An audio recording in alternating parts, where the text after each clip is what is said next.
Chères auditrices et auditeurs, bonjour. Bienvenue dans la deuxième partie de notre conversation avec Yoni sur un sujet au titre tellement long que je n'ai pas le courage de le répéter dans cette courte introduction. Je vous remercie par avance pour vos écoutes, vos commentaires, vos partages, vos commentaires sur les applis, vos notes, tout ça, ça nous aide beaucoup. En vous remerciant d'avance et surtout en vous souhaitant une bonne écoute. À bientôt. Est-ce que tu veux repartir un peu donner quelques exemples sur comment est-ce que ça se passe concrètement au niveau de l'influence, on va dire. Par exemple, tu dis, ok, donc comment est-ce qu'ils influent sur nos hommes politiques ou sur la politique? Ce que tu peux dire sur des choses assez concrètes. Ils financent des partis politiques. Ouais. Maintenant, moins parce que c'est plus compliqué, parce qu'on s'est rendu compte que c'était un problème, mais la Russie a financé le RN en France. Ils ont tenté de financer c'est la banque du RN, hein. C'est la banque du RN qui était une banque directement liée à la Russie, qui n'était pas une banque russe, c'était une banque, je crois, tchèque, si je me souviens bien, mais qui avait un lien avec la Russie. Et c'est plus possible aujourd'hui, je crois, si j'ai bien compris, en France, mais et tant mieux. Il y a le financement direct des partis.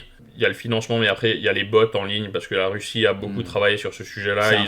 Ils ont des usines à bots capables d'influencer les élections sur TikTok, sur Twitch. J'ai vu tout à l'heure, un peu par hasard, un mec sur Facebook, je pense quelqu'un de russe au départ, mais qui parlait beaucoup allemand, partageait une vidéo d'une interview de Loukachenko, sous-titrée en allemand. Donc Loukachenko, le dictateur en chef de la Biélorussie. Où en fait il parlait de l'amitié biélorusse-allemande. Comment est-ce qu'il fallait que voilà. Bon, je parle pas allemand ni biélorusse donc je sais pas. Et par contre, les commentaires des vidéos YouTube, quand tu regardes, mais c'est que des bots quoi. Allez, 90% c'est des bots. C'est évident parce que c'est toujours les mêmes genres de textes. C'est écrit en allemand bien propre et tout. C'est des et c'est toujours des trucs. Qu'est-ce que le Lukashenko est intelligent. Évidemment qu'il a raison sur l'amitié fondamentaire. Et c'est impossible que même si ça devait représenter ne serait-ce qu'une fraction un tout petit peu réaliste de la population allemande qui voyait cette vidéo, même parmi, même si c'était des gens plutôt un petit peu, tu vois, mitigés ou qui se posent des questions ou avec des nostalgiques de la main de l'Est, des choses comme ça, c'est impossible qu'il y aurait une telle unanimité dans les commentaires. C'est donc que 90% de ces commentaires sont des bots.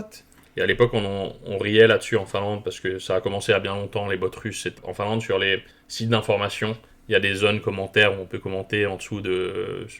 À l'époque, je pense sur Helsingin Sanomat, tu peux encore le faire, et Ilta Sanomat, etc., on pouvait commenter.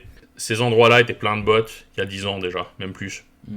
Et à l'époque, on en riait, on se disait « Ah, c'est drôle, ils tentent de faire ça », mais on comprenait pas vraiment l'idée parce que c'était tellement clair et c'était mal fait, c'était pas... Mais maintenant, c'est tellement pro. C'est beaucoup mieux fait, Et c'est vraiment très problématique. Et c'est une des raisons pour lesquelles Trump gagne aux États-Unis, par exemple, et la désinformation que la Russie a, grâce à l'accès à des plateformes et grâce à des plateformes qui leur appartiennent aussi, ou qui appartiennent à des gens qui ont des sympathies envers eux. X appartient à Elon Musk. Elon Musk, il a des sympathies énormes envers la Russie. Elon Musk, il a des intérêts personnels à ce que la Russie et la Chine soient plutôt en bonne relation avec les États-Unis parce qu'il a envie d'avoir accès aux métaux précieux pour ses business, mais il veut aussi avoir accès aux terres rares, etc., mais aussi à la production en Chine, il veut aussi vendre en Chine, il veut vendre en Russie. Et pour lui, du coup, lui, il est prêt à tout pour que ces pays-là soient en bonne relation avec les États-Unis.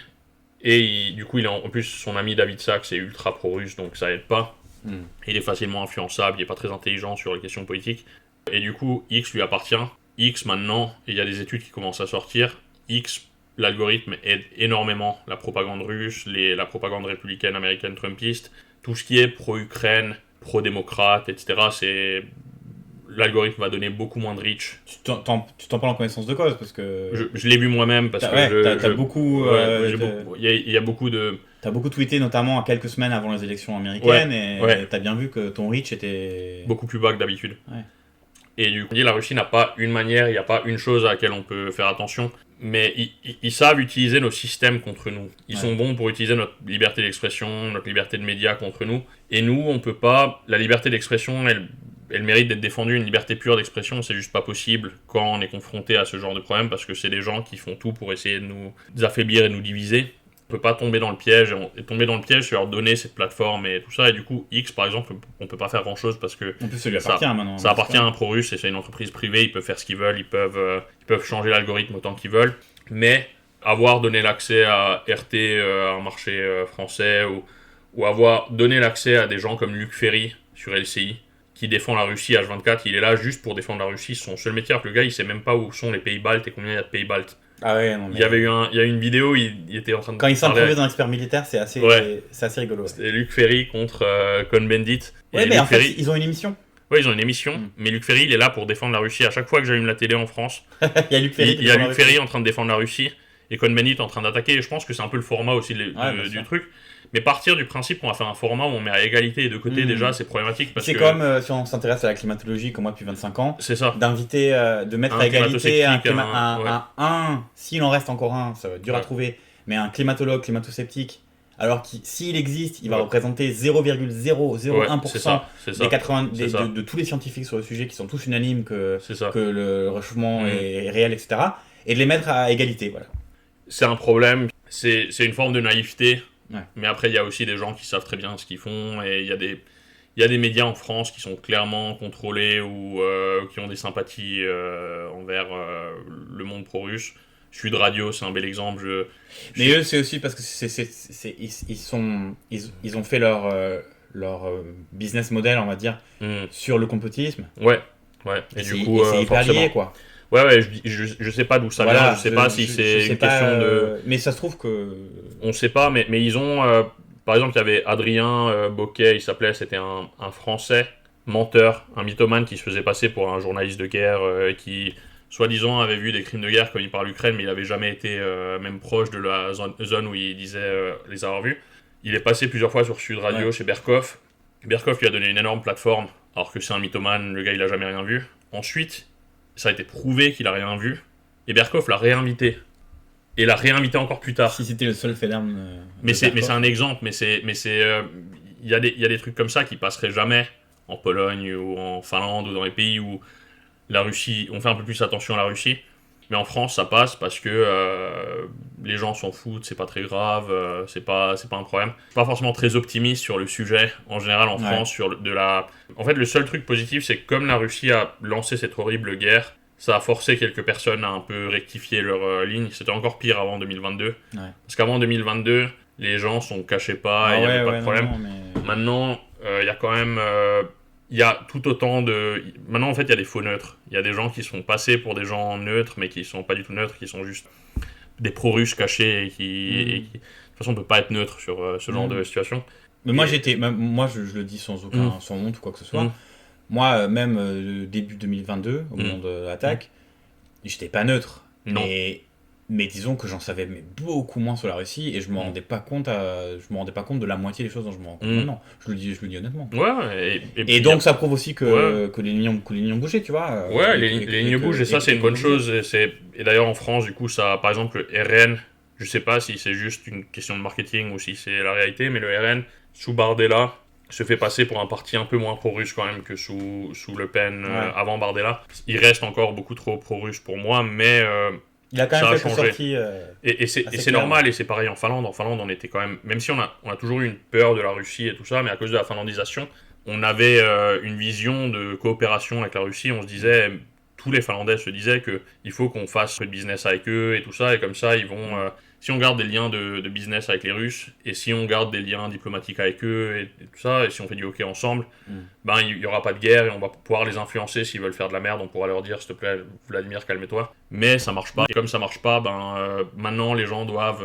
Mais ce qui est triste, c'est qu'au début de la guerre, beaucoup de gens étaient vraiment très proches de comprendre la situation, que ce soit Mélenchon, Le Pen, etc. Il y a beaucoup de gens qui avaient prédit qu'il n'y aurait pas de guerre, et peut-être par des informations russes, exprès ou peut-être par naïveté, mais qui sont tombés dans le piège parce que c'était les pro-russes et du coup ils ont cru à la gentillesse russe. Ensuite il y a eu l'attaque, ils ont été choqués, ils ont condamné, et pendant quelques jours ils ont limite compris que la Russie est problématique, mais sur ces gens-là une grosse partie sont quand même de retour sur une ligne un peu... Et puis il y a la dissonance cognitive. Ouais. Et puis depuis eux-mêmes ils ont écouté des gens, ils ont ils se sont fait influencer, ou voilà, sans même parler de rentrer dans des trucs complotistes, quoi. Non. La dissonance cognitive, ça joue énormément. Ça joue. Dont les gens pensent. Et que tu sois président des États-Unis, président de la France, ou aspirant à l'être, ou le Pékin de base comme moi, on a tous une dissonance cognitive. Bien sûr. Et un des trucs qu'on a raté, je pense, dans le monde plus pro-Ouest, c'est qu'on n'a pas réussi à accueillir correctement les anciens pro-russes. Ouais. On n'aurait jamais pu tous les accueillir. Il y a une grosse partie qui aurait jamais voulu changer de camp. Mais on aurait pu. En fait, il y a de bonnes raisons pour ça, mais on est parti dans une rhétorique peut-être un peu trop extrême au début de la guerre sur ces gens-là. Et au lieu d'essayer de les accueillir et de leur faire comprendre qu'ils sont trompés et que c'est la vie, c'est pas grave, tout le monde se trompe. On s'est tous trompés. Sur X ou Y sujet. C'est ça. Au lieu de faire ça, on est vite parti quand même sur des querelles et sur des... On a essayé d'expliquer à ces gens qu'ils avaient tort et de gagner des points politiques là-dessus. Et ça les a forcés à se borner encore plus et à... T'as des exemples? T'as quelqu'un qui te vient en tête par exemple ou... Je connais des gens qui avaient des sympathies, des conservateurs qui avaient des sympathies pour la Russie, mais qui n'étaient pas forcément pro-russes ou c'était pas des poutinistes, mais qui avaient des sympathies et qui, au début de la guerre, sont vraiment tombés de la chaise et qui ont vraiment... Ils voulaient pas y croire. Ouais. Ils voulaient pas y croire et c'est des gens qui m'ont répété 1000 fois avant la guerre qu'il n'y aurait pas de guerre parce que je les harcelais depuis un an avant la guerre pour leur dire qu'il y en aurait une et ils disaient non, il n'y en aura pas. Même une semaine avant, ils disaient il n'y en aura pas. Ouais. Et ces gens-là, j'en connais qui sont passés à 1 millimètre de devenir pro-Ukraine et de comprendre que l'Ukraine est la victime et tout ça. Et maintenant, ils sont de nouveau dans une sorte de fausse neutralité où ils sont pas pro-russes mais ils sont retombés dans... Après c'est aussi des gens qui sont peut-être plus aptes à tomber dans la propagande et du coup et dans les complots et du coup qui mais j'ai des exemples comme ça et en politique il y a peut-être un peu de ça aussi parce que mine de rien et on a raison de le rappeler c'est difficile parce qu'on peut pas ne pas le rappeler mais s'il y a un débat sur les relations internationales où il y a Le Pen ou Mélenchon, il faut leur rappeler que c'est des gens qui ont failli qui sont partis dans des lignes vraiment très limites bien sûr. À dire une semaine avant la guerre qu'il n'y aurait pas de guerre et tout ça. Et d'ailleurs, excuse-moi, j'y pense, c'est aussi pour préciser, quand tu donnes toi tes exemples ou quand tu parles comme ça, c'est intéressant parce que tu connais bien le sujet, mais en plus, c'est vrai que tu connais beaucoup de gens, notamment parce que tu as étudié en Russie, à MGIMO, vraiment aux Sciences Po russes, quoi. Donc avec des gens... Et parmi tes anciens collègues là-bas, t'as des gens qui sont, pour plein de raisons différentes, anti-impérialistes, américains ou pro-russes, etc. Et que tu t'es même assez ami avec eux par ailleurs. Ouais. Parce que voilà, pour des raisons amitié, individuelles et tout ça. Mais que vraiment tu connais les discours, t'entends ce que disent les gens. C'est, voilà, je veux dire, c'est aussi ce que je veux dire un peu pour les éditeurs, quoi. C'est que quand t'en parles, t'as vraiment une vision assez vraiment plus large que vraiment la plupart des gens qui peuvent en parler quoi qu'il arrive, qui vont quand même, notamment en France, qui vont avoir un avis super limité, quoi. Et il y a sur les gens qui étaient à MGIMO, c'était assez intéressant parce qu'il y avait un peu de tout. C'était quand même assez large. Il y avait si on regarde les gens qui venaient de l'Ouest, parce qu'il y a aussi beaucoup d'étrangers qui venaient de pays de l'ex-URSS, etc. Mais sur les gens qui venaient de l'Ouest, il y avait des fanatiques conservateurs pro-russes, qui étaient juste pro-russes pour 1000 raisons différentes possibles, mais qui étaient des gens d'extrême droite qui étaient pro-russes. Après, il y avait des gens qui étaient pas forcément, qui étaient assez neutres, et qui voulaient juste peut-être être des futurs diplomates ou autres, et qui avaient besoin d'apprendre à parler russe, et connaître la Russie pour peut-être devenir des spécialistes. Et eux, du coup, c'était des gens qui donnaient peu leur avis sur les questions de relations internationales. Après, il y avait des gens qui n'étaient pas forcément pro-russes. C'était pas une grosse partie, mais il y en avait. Après, il y avait aussi des gens qui n'avaient pas forcément une énorme opinion. La plupart des gens qui étaient là-bas et qui étaient comme ça, c'est des gens qui avaient un intérêt pour la culture russe, l'histoire russe, qui trouvaient le pays intéressant. Et qui comprenaient probablement que Poutine n'est pas quelqu'un de bien, mais qui n'avaient pas forcément un avis très prononcé sur le sujet. Il y avait un peu de tout. Ouais. Et de toute façon, sur les gens qui y étaient, dont moi, surtout les gens qui comprenaient un peu les problèmes de la Russie, c'est impossible d'être là-bas et d'être actif. Il y avait un étudiant allemand qui s'était fait virer du pays d'ailleurs parce qu'il avait dit quelque chose sur les réseaux sociaux. En Russie, c'est une dictature, la Russie. En Russie, si tu Toi, tu faisais profil bas à l'époque. Tu fais profil bas là-bas, hein, tu fais profil bas. Mon colocataire, Benjamin, sans le citer, avec lui, on parlait... Les noms ont été changés. Les noms ont été changés. Avec lui, on parlait dans le dortoir et on n'hésitait pas à parler de nos opinions qui, bien sûr, ont encore évolué depuis, en etc. Public, en public, tu faisais quand même un peu attention. On faisait J'ai tenté une fois, dans un cours sur les conflits, de dire quelque chose de manière vraiment très, très, très diluée. Ouais. En fait, je me souviens, j'avais choisi en dernier le sujet. Il y avait quelques sujets, j'avais eu le sujet de l'Ukraine, qui est le pire sujet à casse-gueule en Russie. Il y avait quelqu'un qui... Déjà à l'époque. Il y avait un professeur qui s'était fait virer de notre université parce qu'il avait dit quelque chose de mal sur ce que la Russie avait fait. Et j'ai tenté dans mon exposé de dire que la Russie pourrait tenter d'influencer un tout petit peu les séparatistes. Et ça, c'était trop. Alors que les séparatistes, c'était les Russes. Mais ils avaient une influence directe sur eux et c'était eux qui dictaient ce que les séparatistes faisaient en grande partie. Et tout est trop. Mais tout était trop. Ça, c'était trop. Je me suis fait engueuler par la prof. Non, mais ça m'étonne pas du tout. Ouais. Moi, j'ai entendu des échos, enfin, je sais que c'est vrai, de cours de géopolitique ou de relations internationales à Tallinn, avec un professeur estonien dont la famille avait été massacrée par les purges, qui avait vécu des choses horribles et qui racontait, qui faisait un cours sur comment est-ce que l'Estonie comment est-ce que les Estoniens avaient été massacrés par l'URSS, des choses comme ça, et mais un cours scientifique, quoi, le plus possible, et avec des étudiants russes qui sont venus, limite, ils étaient à deux doigts de le gifler. Ouais, qui acceptaient pas. Qui n'acceptaient pas, qui sont partis du cours. Qui sont partis du cours en étant outrés, en faisant des scandales, en le menaçant, à deux doigts de le gifler ou de le cracher à la figure. Et c'était des étudiants qui étaient à Tallinn.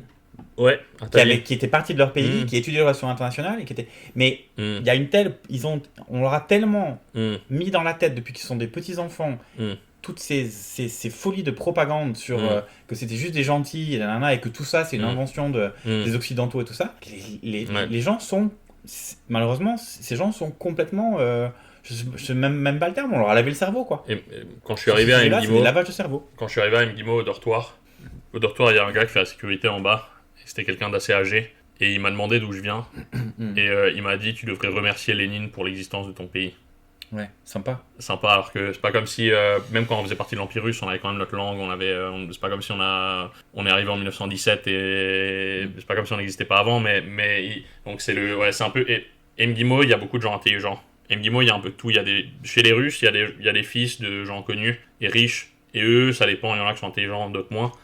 Mais après, il y a des gens brillants qui sont des futurs diplomates, etc., qui sont arrivés parce qu'ils étaient bons à l'école. Et sur ces gens-là, il y a forcément des gens assez intelligents pour comprendre que tout n'est pas comme... Bien sûr. Mais ceux qui le sont, ils vont pas en parler avec des étrangers ou ils vont pas... Très peu. Et ils vont pas le dire à voix haute. Et de toute façon, en Russie, on est plus ou alors écouté que... On va tomber sur des gars qui sont partis aux États-Unis, sur des Kasparov ou des mecs comme ça. Mais pas ceux qui sont à l'école à MGIMO, quoi. C'est sûr. Et du coup, en Russie, il faut faire profil bas. Et même je le voyais sur la période où j'étais en Russie, la situation devenait de pire en pire là-dessus. Plus on avançait, toi, t'étais en quelle année Je suis allé en échange de licence en 2015. 2015, Et ensuite en master en 2016. Ouais, donc évidemment, il y avait déjà eu l'attaque de la Crimée. Tout ça, donc, et en 2015, c'était même s'il y avait... C'était déjà bien loin, mais en 2015, je trouve que c'était quand même beaucoup plus soft qu'en 2017-2018. Plus on avançait, plus ils centralisaient le pouvoir et ils rendaient le pays plus autoritaire avec le temps. En 2015, les gens parlaient de manière plus ouverte. Parce qu'à l'époque, c'était quand la Russie allait en Syrie et tout ça, c'était des sujets qui étaient... Les gens pouvaient en débattre, c'était pas forcément une question de vie ou de mort pour le pays. Et du coup, les gens avaient des opinions sur ce genre de trucs. Mais en 2018, déjà, c'était un peu plus compliqué pour les gens de parler. Et de toute façon, comme avec les Russes, c'est difficile. On peut pas les confronter, en étant en Russie entouré de 10 Russes, on peut pas les confronter avec une opinion directe de l'Ouest. Il faut les confronter de manière un peu... si on a envie de leur changer l'opinion sur une question, il faut y aller doucement et poser les questions un peu petit à petit. Bien sûr. Mais c'est compliqué. De nos jours, c'est impossible. Mais en étant là-bas... En ce moment, c'est impossible. Dans quelques années... Peut-être. Mais actuellement, c'est impossible. Mais du coup, il y avait des gens avec des Parce qu'il faut comprendre, je t'interromps une nouvelle fois, mais ce qu'il faut comprendre aussi, ça va de soi, mais je le précise comme ça, c'est qu'évidemment, cette finesse dans la manière dont on fait de la propagande et dont on essaye d'influer à l'extérieur, elle s'exprime sur j'allais dire le marché intérieur, le marché des esprits intérieurs, avec d'autres techniques, parce qu'ils savent s'adapter à chaque terrain, mais il y a toute une... tu faisais tu faisais une référence à Goebbels tout à l'heure, sans dire blanc et noir, etc., exemple la même chose, mais comment s'appelle la personne dont tu parles souvent, le sorte de grand propagandiste de Poutine, Solovyov. qui a défini en gros toute l'idée de ce sort de théâtre théâtre de marionnettes. Et qui est vraiment, pour le coup, assez proche de ce que l'Allemagne nazie avait sur beaucoup de points. C'est ça. Et ça, c'est sur, à l'intérieur. Alors, en 2 mots, si tu veux parler un peu de lui, c'est un ancien, ou même c'est un directeur de théâtre au départ. Hein, c'est un présentateur de télé avec un passé de metteur en scène. Ouais, je crois qu'il a aussi fait des études de sciences, si je me souviens bien, et juif, russe, avec une maison en Italie. Très international, c'est pas du tout. C'est l'hypocrisie des Russes parce que comme souvent, hein. Les gens les plus anti-Ouest de la Russie sont des gens qui habitent tous dans l'Ouest. Ils habitent tous sur la Riviera. Ils ont tous une villa à Nice ou à Monaco, quoi. Ouais, ou en Italie quelque part. Et lui, c'est une de ces personnes-là et c'est quelqu'un qui, avec le temps, a compris que s'il a envie d'exister, vaut mieux qu'il soit ce qu'il est. Du coup, il fait une sorte d'émission. Il y a plusieurs émissions comme ça, mais son émission, c'est une émission où tous les jours, ils vont parler de politique, et en fait, ils font venir des experts et ils les interrogent, mais le but, c'est un peu qui ose aller le plus loin. Et parfois, à l'époque, quand j'habitais en Russie, dans ces émissions, il y avait une personne qui était là pour être le pro-Ouest ou celui qui n'était pas d'accord, et après, il se faisait insulter par les autres. Mais de nos jours, il n'y a même plus ça. De nos jours, ça c'est fini, il n'y a plus. Mais à l'époque, il y avait des gens, il y avait un Américain, je ne sais plus son nom, mais qui passait souvent sur la télé publique. Russe, c'était un Américain qui habitait à Moscou et c'était son métier. Et il y allait et il défendait la vision de l'Ouest. Et il se faisait cracher dessus. Des fois, il y a des animateurs qui limite lui mettaient des baffes, mais c'était son rôle. Et après, il y a des gens qui habitent à Moscou qui sont des sortes de propagandistes de l'Ouest aussi, qui sont des Français, des Italiens, des Allemands, et qui vont aller à la télé pour cracher sur leur propre pays. Pour montrer aux Russes. Ça existe aussi, des gens qui vont aller en Russie et remercier Poutine à la télévision, dire merci d'attaquer l'Ukraine parce qu'enfin on avait besoin de ça en Europe parce qu'on est en déclin. Et ça existe aussi, ce genre de rôle à la télévision, mais ça c'était surtout avant l'invasion. Maintenant c'est le jeu de marionnettes dont tu parles, où il y a l'animateur au centre qui interroge quelques personnes et c'est un peu un débat de qui ose aller le plus loin. Quelle ville est-ce qu'on prend ? Est-ce qu'on prend Berlin ou Varsovie ou est-ce qu'on prend aussi Paris ? Ou Londres, il est temps de bombarder Londres. Combien de minutes pour arriver à Londres avec un missile balistique intercontinental ? Et c'est ça la télé russe, et c'est ça la réalité de la Russie. C'est ce que le peuple russe voit tous les jours à la télévision, et c'est ce que leurs politiques veulent que le peuple russe voit tous les jours. Et les enfants à l'école, ils apprennent à démonter les Kalachnikov. Et ils mettent des aides sur leurs t-shirts et ils font ça. Et nous, pendant ce temps, on se demande si peut-être faudrait interdire RT ou pas parce que c'est quand même. Parce que la liberté d'expression, quand même, c'est important. Et eux, c'est pareil avec la Chine d'ailleurs. C'est un problème avec la Chine, c'est que nous, on n'ose pas interdire TikTok, mais eux, ils interdisent tout ce que nous on fait. Ouais. Donc nous, on peut pas les influencer. Eux, nous, on peut pas venir avec France 24, 10h. Nous, on peut rien faire. Mais eux, ils peuvent venir avec leurs trucs. Et c'est ça le problème, c'est qu'il faut une réciprocité aussi un peu là-dessus, et il n'y en a pas. La Russie interdit les plateformes de l'Ouest et ne veut pas qu'on influence sur le peuple russe, mais eux, ils veulent nous influencer, nous. Et comme nous, on a cette liberté d'expression qui fait partie de notre idéologie, en tout cas une certaine sorte de liberté, du coup, on ne peut pas se permettre de tout interdire. Mais même quand on interdit, ils arrivent à contourner, ils utilisent des podcasteurs, ils utilisent des influenceurs. Aux États-Unis, il y a eu un cas où il y a une boîte qui s'appelait Tenet Media qui s'est fait attraper parce qu'ils payaient 1 million par épisode aux influenceurs, aux podcasteurs, Tim Pool, Benny Johnson, Dave Rubin et d'autres pour qu'ils fassent de la propagande russe. Et c'est marrant parce que la période où ils se faisaient payer, c'était la période, ça n'a pas duré longtemps, mais c'était une période où ils faisaient des épisodes totalement anti-Ukraine, où ils disaient on ne devrait pas soutenir l'Ukraine, on devrait être amis avec la Russie, blablabla. Et c'est pas un hasard, ils sortaient les exemples sur les biolabs, sur les laboratoires des délires absolus. Mais c'était à ce moment-là, et c'était aussi à ce moment-là, quand ils se faisaient payer, qu'ils disaient que l'attaque terroriste à Moscou, c'était les Ukrainiens, et plein de trucs comme ça. Et du coup, ils ont vraiment 1000 manières d'influencer. Et il faut pas devenir parano. Tout n'est pas de la propagande russe, ou tout n'est pas de l'influence russe. Il y a des gens qui font ça gratuitement de manière, même sans s'en rendre compte. Il y a des gens qui le font parce qu'ils sont payés, parce que c'est leur métier. Ils le font illégalement. Il y a des gens qui le font peut-être parce qu'ils sont blackmailés. Il y a plein de raisons pour les gens de faire ça, mais il y a toutes sortes de propagandistes russes. Il y a le porte-parole de l'ambassade de Russie, mais il y a aussi des politiques, des journalistes, il y a plein de gens en France qui sont des agents de propagande russe qui sont là pour... Et on n'a pas du tout parlé de la Chine. Non, la Chine, c'est encore un peu différent. C'est encore différent. La Chine influence à travers les universités, la recherche. Ils créent des sortes de think tanks. Le problème, ce qu'il faut comprendre, ce qu'il faut aussi comprendre, c'est que si on parle de la Chine aussi, c'est que au niveau du financement de beaucoup de choses, la Russie ne pourrait pas faire la moitié de ce qu'ils font sans la Chine, sans un appui clair et net de la Chine. La Chine, c'est le papa de la Russie. actuellement. La Russie... Historiquement, ça n'a pas toujours été le cas. Hein. Non, pas du tout même. Mais actuellement, avant la guerre, 75% des exports russes allaient en Europe. Maintenant, ces 75%, ils vont plus en Europe. En tout cas, une grosse partie n'y vont plus. Du coup, il a fallu que la Chine achète une grosse partie, pas tout, mais une grosse partie de ça pour éviter que le pays s'écroule. La Chine, ils étaient déjà ils n'étaient pas en train de rien acheter à la Russie avant. Ils avaient déjà assez de gaz, assez de pétrole, etc. Et ils ont dû acheter en bonus, en rab, beaucoup plus que ce dont ils avaient besoin pour maintenir la Russie économiquement, pour pas que... Mais, en plus de ça, la Chine utilise ses proxys, la Corée du Nord, etc. pour armer la Russie. Ils donnent des blindés à la Russie. Ils donnent des machines pour leurs industries, pour qu'ils puissent construire des missiles, etc. Ils donnent les microchips, les trucs. La Chine donne des renseignements à la Russie. La Chine est derrière tout ce que la Russie fait. Une des erreurs, même si on sort un peu du sujet, mais une des erreurs qu'on fait dans l'Ouest, en se disant qu'on peut influencer peut-être la Chine et faire en sorte que la Chine calme un peu la Russie. On se rend pas compte, mais tout ce que la Russie fait, c'est avec une permission chinoise quasiment.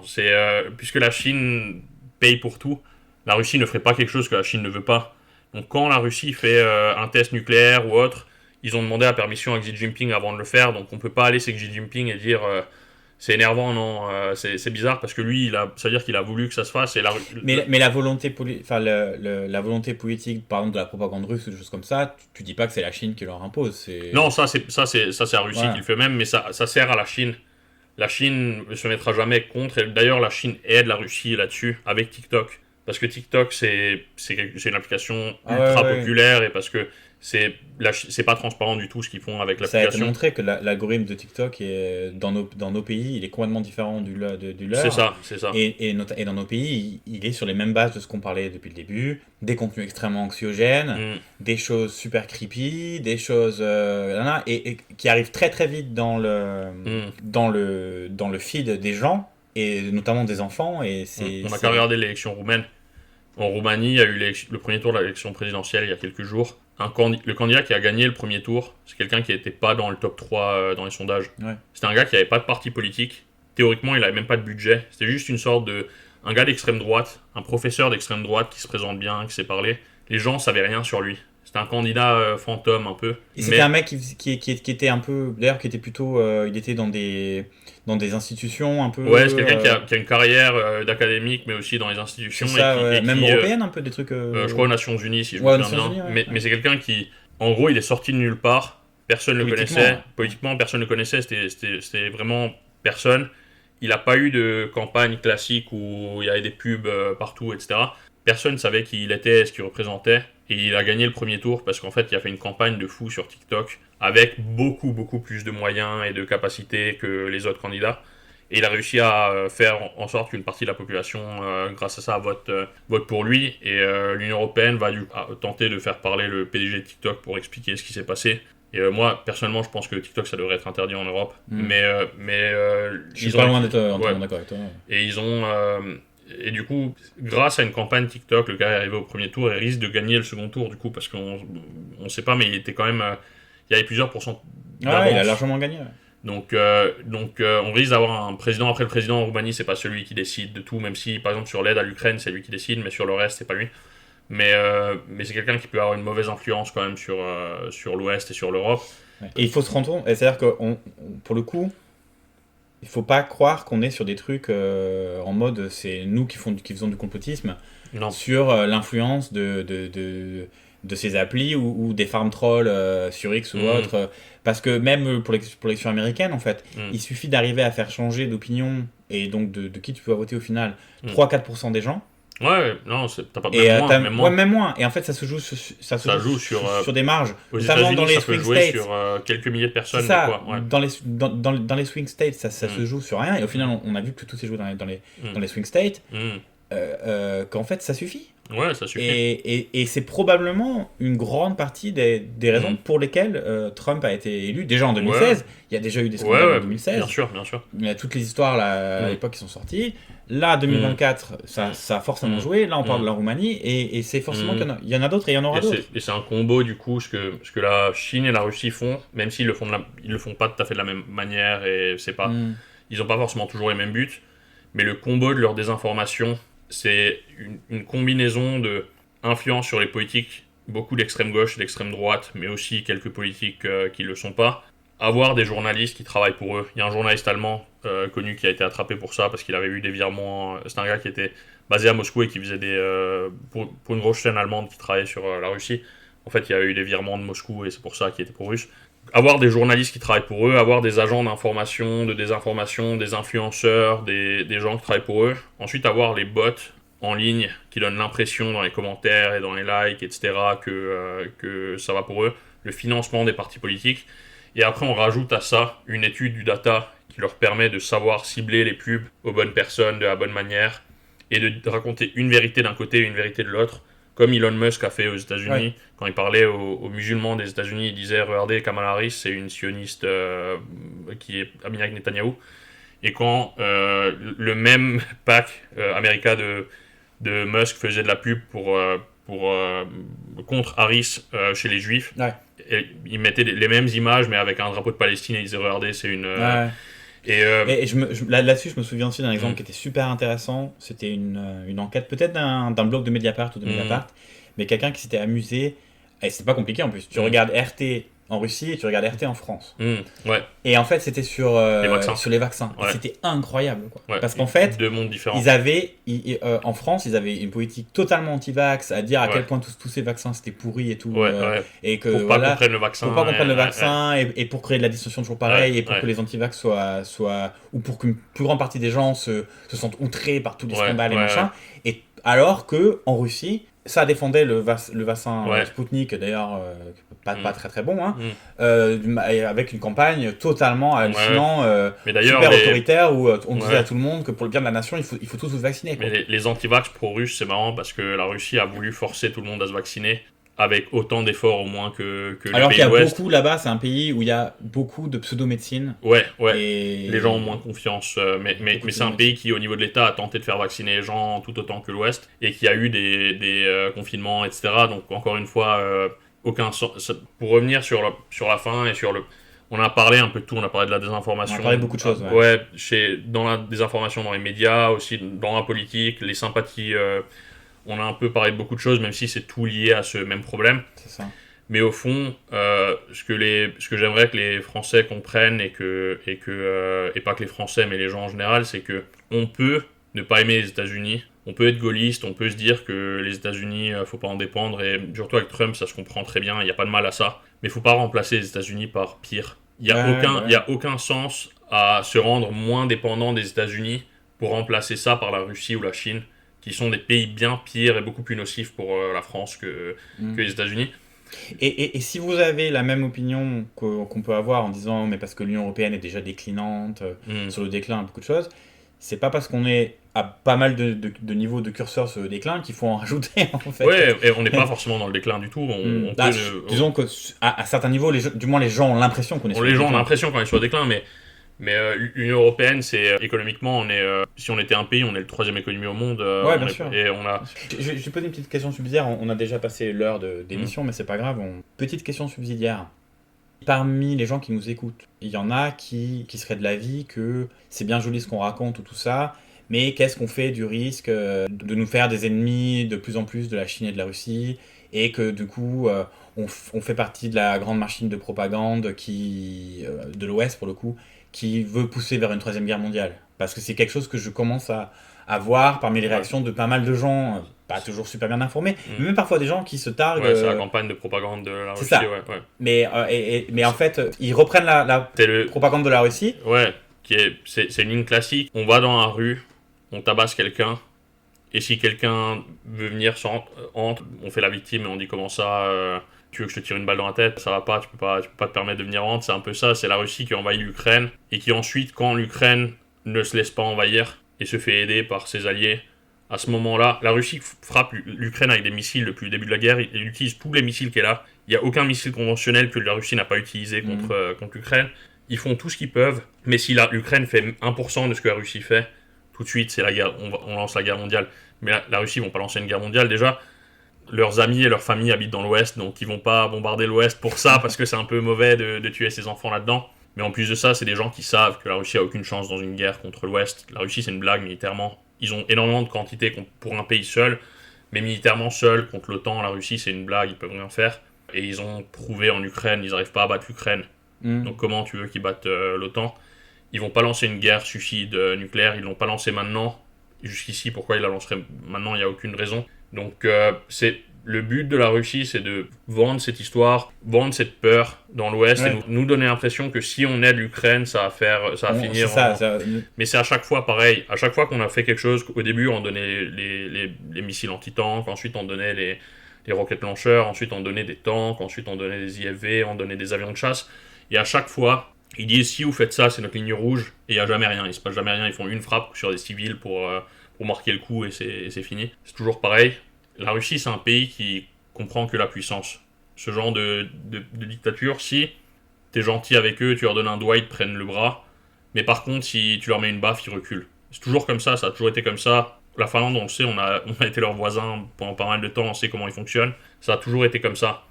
La Russie, c'est le troisième à la cour de récré qui va taper les sixièmes. Et qui, une fois, quand il se fait taper, il pleure et il va chez la prof. C'est ça. C'est la personne, de toute façon, quelqu'un qui... C'est comme un chien qui va te mordre quand il aboie, c'est pas forcément le moment où il va te mordre. Le Russe, il peut que aboyer actuellement parce que c'est la seule chose qu'il peut faire et c'est la seule façon d'influencer la chose. Il a envie de bluffer.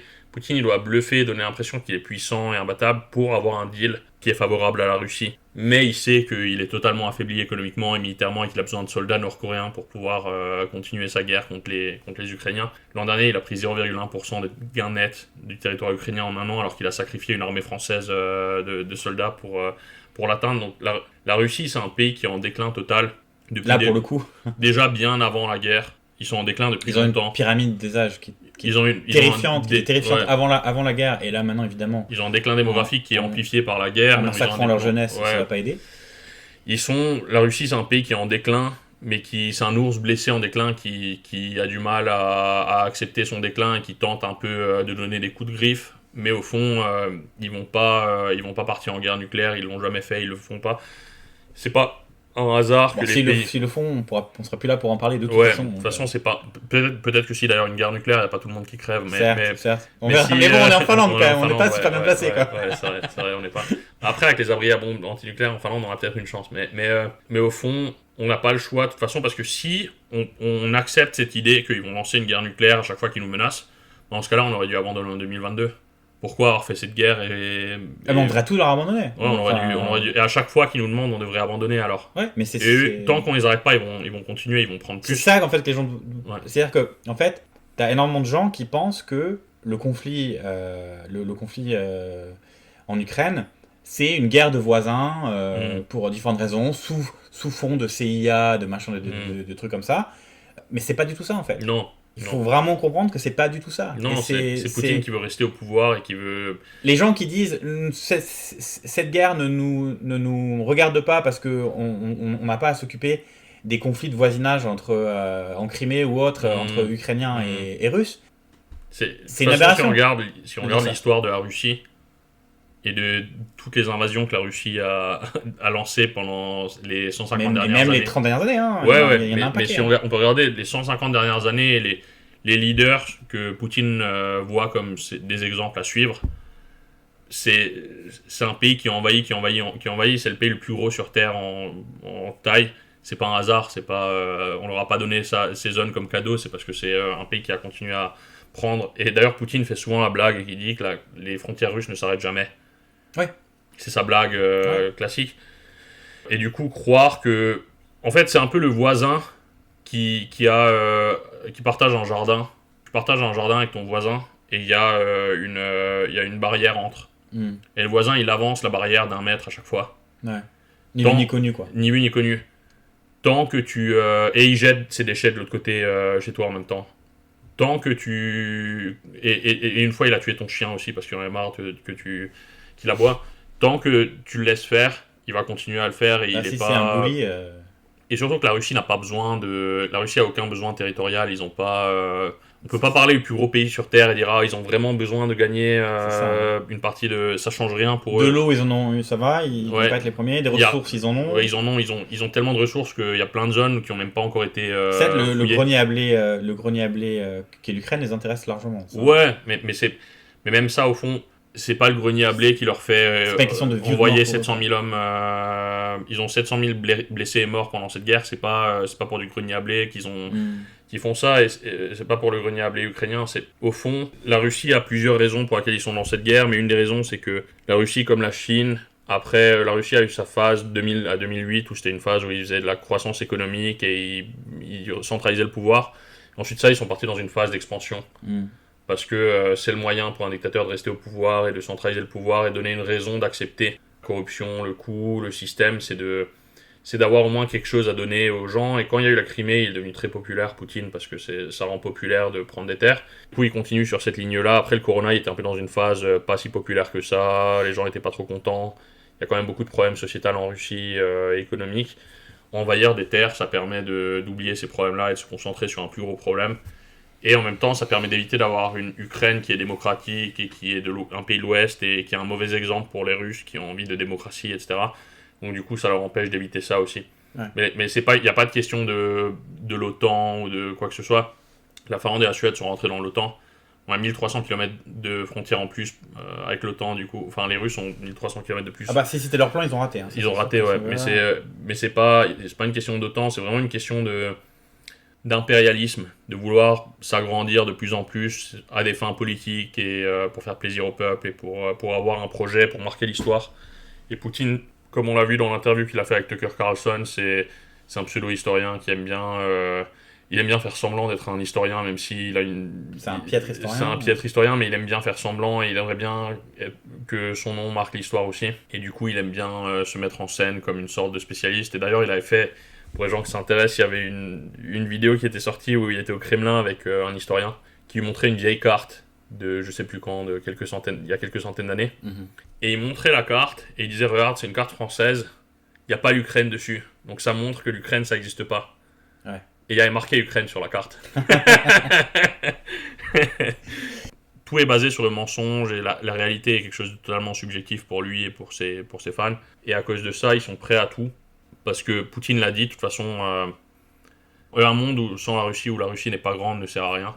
Tout est basé là-dessus. Le projet géopolitique, c'est le truc numéro 1 pour lui, et il a le soutien de la Chine, parce que la Chine a envie d'affaiblir l'Ouest un maximum.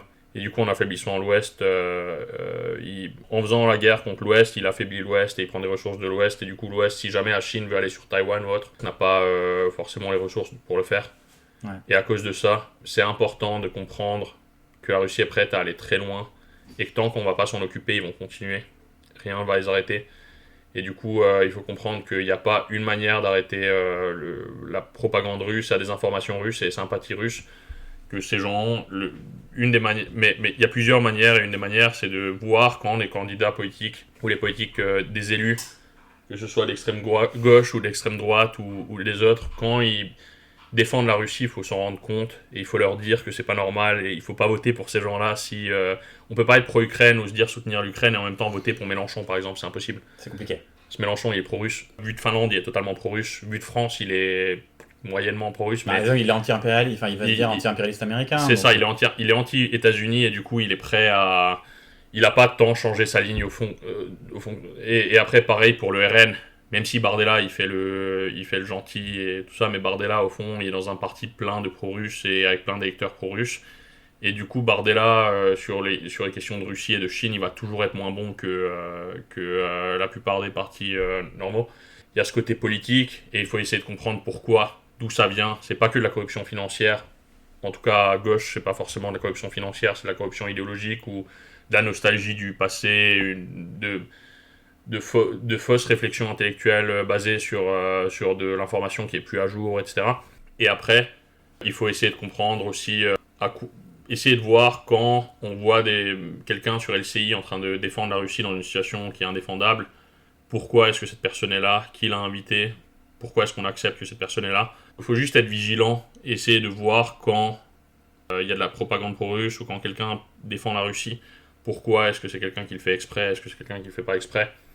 et essayer de juste se rendre compte, si on se rend compte de la propagande russe et de la propagande chinoise, on va moins tomber dans le panneau et on va plus pouvoir prendre de bonnes décisions. Mais si on s'en rend pas compte et si on les laisse venir et on les laisse s'installer de plus en plus et trouver des canaux pour nous atteindre, parce que TikTok, etc., c'est leur canal actuel, plus on les laisse, plus on va avoir des problèmes, et à chaque fois qu'il y aura une crise, ils vont réussir à plus diviser la société, que ce soit les gilets jaunes, que ce soit... Et du coup, c'est important, et bien sûr, là, on fait un podcast, on fait un épisode de 1 heure où on parle de tout et de rien, et c'est intéressant, mais c'est pas... Mais essayez de, pour les gens qui écoutent, essayez quand vous regardez, si c'est quelque chose que vous suivez, les émissions de, que ce soit C'est dans l'air, LCI, tout ce que... Dès qu'il y a des émissions avec des questions de relations internationales ou de géopolitique... Et sur YouTube aussi. Et sur YouTube, essayez de... Ce genre de canaux-là. C'est ça, tous les TikTok, même d'autres podcasts, X, etc. Ouais. Il faut essayer de comprendre d'où ça vient, et ne serait-ce que même si par exemple si vous vouliez pas boire toutes nos paroles et attaquer ça de manière frontale, essayez un peu de poser des questions. Ouais. Ne serait-ce que pour enrichir le débat et pour voir un peu ce qu'il y a derrière aussi, ce que les gens vont. Et puis parce que souvent des gens peuvent parler sur le sujet avec beaucoup d'aplomb, mais en fait si tu grattes un peu. Ouais. Luc Ferry, s'il avait ne serait-ce que toi en face sur pas mal de sujets, il a beau être un politicien depuis 50 ans, il se ferait démonter en... Luc Ferry, il sait pas où sont les Pays-Baltes, donc c'est compliqué. Mais il y a des gens qui sont pro-russes, qui sont très intelligents et qui sont très bons au débat, et ça aussi, du coup, il y a des gens qui sont difficiles à démonter et qui sont bons, mais c'est... là, cet épisode, c'est une discussion entre toi et moi. Moi, je suis finlandais, donc forcément, comme je suis finlandais, j'ai habité en France, j'ai passé beaucoup d'années de ma vie en France, j'ai assez suivi les médias français, je les suis assez actuellement. Ouais, puis ça fait la politique en France aussi, pas mal. C'est ça, je suis la politique française, donc je sais comment ça se passe dans les médias français quand ils parlent de ces sujets-là, et je connais les formats des émissions et comment ça se passe. Ce que moi je dis, c'est mes opinions à moi, c'est mon analyse à moi, personne n'a besoin d'accepter ce que je dis ou d'être d'accord avec moi, et c'est pas un problème, c'est le but aussi mon but, c'est de réveiller les gens et de leur faire voir que une vision de la France et des médias français que nous on peut avoir d'ici, qui est différente de celle que les Français ont, et il y a beaucoup de choses dont les Français ne se rendent pas compte parce que c'est pas intéressant ou c'est pas important pour eux, mais c'est important pour nous, et l'inverse dans l'autre sens aussi. Et pour d'autres pays. C'est ça, il y a des sujets. On parle du futur, peut-être du futur de l'Estonie. Tu parlais de Narva la dernière fois. Ouais. Voilà, enfin... c'est ça. Très concret en fait, ce qu'il faut se rendre compte, c'est que c'est extrêmement concret. C'est ça. Quand Trump a été élu, beaucoup de gens s'inquiètent sur des questions très importantes, et ils ont raison de s'inquiéter. Notamment environnementales. C'est ça, il y a les droits des femmes, etc. C'est des sujets extrêmement importants, mais il y a moins de gens, enfin en tout cas pas assez de gens qui s'inquiètent des conséquences géopolitiques de ce que ça peut avoir, et c'est des conséquences qui peuvent nous exploser à la gueule demain. Les questions géopolitiques, actuellement, ce qui se passe avec la Russie, avec la Chine, avec la Chine qui actuellement, avec la Russie, a saboté des câbles encore dans la mer Baltique et qui a fait déjà du sabotage en France. Là, on le sait, on n'a pas parlé encore dans les épisodes, on aurait pu en parler le jour du deuxième, mais on n'a pas... Voilà. Là, on sait... c'est un bateau chinois avec un capitaine russe qui, comme il y a un an, quand il y a une pipeline qui a été détruite, de la même manière, avec le même système. Et on parle aussi dans énormément de pays d'Europe de sabotage quasiment journalier sur les infrastructures énergétiques. Et d'ailleurs, ici en Finlande, il y en a eu aussi pas mal.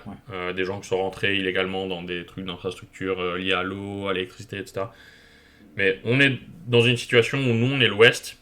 Si on n'a pas envie, ceux qui n'ont pas envie d'être de l'Ouest, ils peuvent partir, ils peuvent être, soit ils peuvent lancer un parti politique qui a envie de s'allier avec la Russie et la Chine s'ils veulent, ou ils peuvent déménager en Russie s'ils veulent.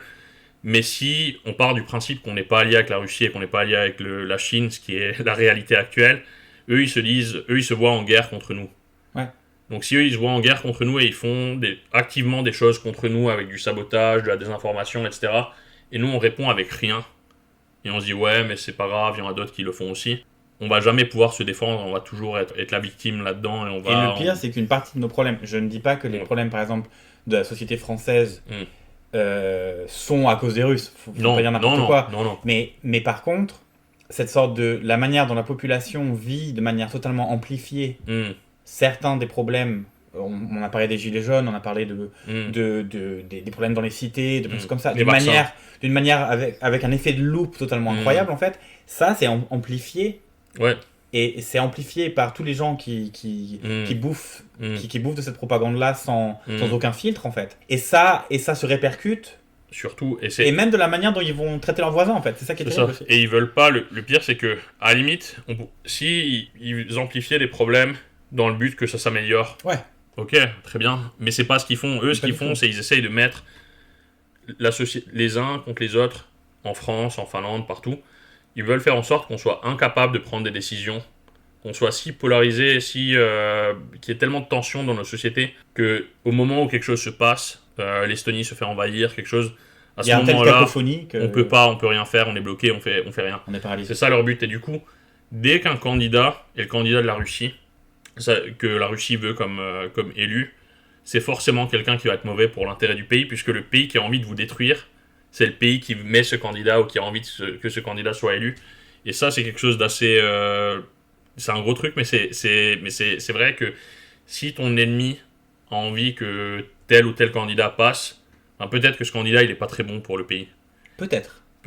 Et si un certain message est amplifié par ce pays-là, peut-être qu'il faut regarder un peu plus loin et essayer de comprendre pourquoi il est amplifié. Est-ce qu'ils veulent cacher quelque chose qu'eux, ils ont fait ?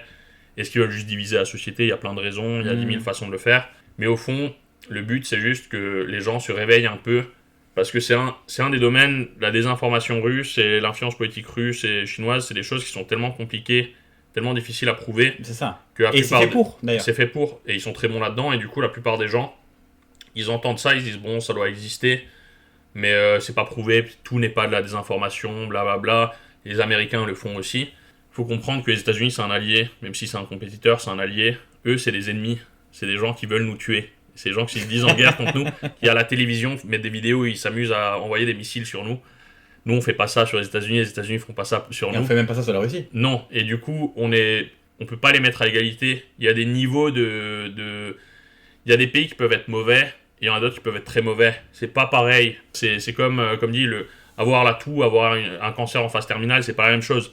Il y a des niveaux à tout, il faut pas tout mettre au même niveau, faut pas tout relativiser, faut pas... Attention au relativisme. Les gens relativisent trop, et les gens ont tendance à regarder ailleurs quand il y a un sujet compliqué ou un sujet où il y a pas forcément, il faut fouiller un peu plus pour voir dedans. Mais la désinformation russe, la désinformation chinoise, c'est des sujets sur lesquels, en fouillant, vous pouvez trouver pas mal de choses, parce qu'il y a de plus en plus de recherches dessus, il y a de plus en plus de cas où on sait que c'est eux, et on sait ce qu'ils font. C'est impossible d'être quelqu'un qui se dit patriote, et d'être pro-russe ou pro-chinois en même temps, puisque on peut pas être patriote d'un pays et en même temps soutenir un pays qui se dit en guerre contre le pays pour lequel on est patriote. C'est pas possible. C'est juste... Donc, quelqu'un qui a l'impression d'aimer son pays, d'aimer la France, ne peut pas être poutiniste ou se dire que la Chine c'est bien, parce que c'est être un traître envers la France. Même sans s'en rendre compte. Même sans s'en rendre compte. Et du coup, les gens d'extrême droite qui sont poutinistes, c'est des faux patriotes, c'est des traîtres. Et les gens d'extrême gauche qui sont poutinistes, sans s'en rendre compte parfois, mais qui ont des sympathies vers la Russie, c'est des gens qui se leurrent totalement et qui sont perdus parce qu'ils sont sur une sorte de nostalgie de l'anti-impérialisme américain classique de la guerre froide, qui était aussi basée sur beaucoup de désinformation et qui faisait aussi des bonnes choses. Je dis pas, les États-Unis ont fait beaucoup de mal aussi, mais on peut pas... Si quelqu'un est honnête et me dit... Mon rêve, c'est de détruire mon pays, donc du coup, je vais tout faire pour aider la Russie là-dedans. Ben là, c'est honnête, j'ai pas de problème avec ça. Ou si quelqu'un dit, moi, j'ai envie de devenir chinois ou russe, j'ai envie qu'il y ait une guerre civile. J'ai envie qu'il y ait une guerre civile dans mon pays, ou j'ai envie d'aller déménager en Russie et que la Russie devienne la puissance mondiale qui domine tout. Ok, très bien, c'est honnête, il y a aucun problème avec ça. Moi, je suis contre, mais au moins c'est honnête. Mais quelqu'un qui se dit patriote ou nationaliste ou qui aime son pays ou qui veut du bien pour sa société et qui en même temps fait tout pour détruire son pays en soutenant nos ennemis, c'est pas logique et les gens le font sans s'en rendre compte parce qu'ils relativisent trop, ils regardent ailleurs, ils comprennent pas la réalité des choses et du coup le but de cet épisode qui est long, où on se répète, mais c'est pour que les gens regardent un peu plus et se posent un peu plus de questions. Plus on se pose de questions, plus on a tendance à comprendre les choses en général ou à ne pas les comprendre, mais c'est bien aussi de comprendre qu'on les comprend pas toujours et c'est pour ça que on a fait cet épisode, même si on a parlé de beaucoup de choses, mais c'était quand même une discussion intéressante. Ah oui, c'est très intéressant. Écoute, pour aujourd'hui, on va s'arrêter là. Merci. Merci Yoni. On se voit au 5e épisode. C'est ça, à bientôt. À bientôt.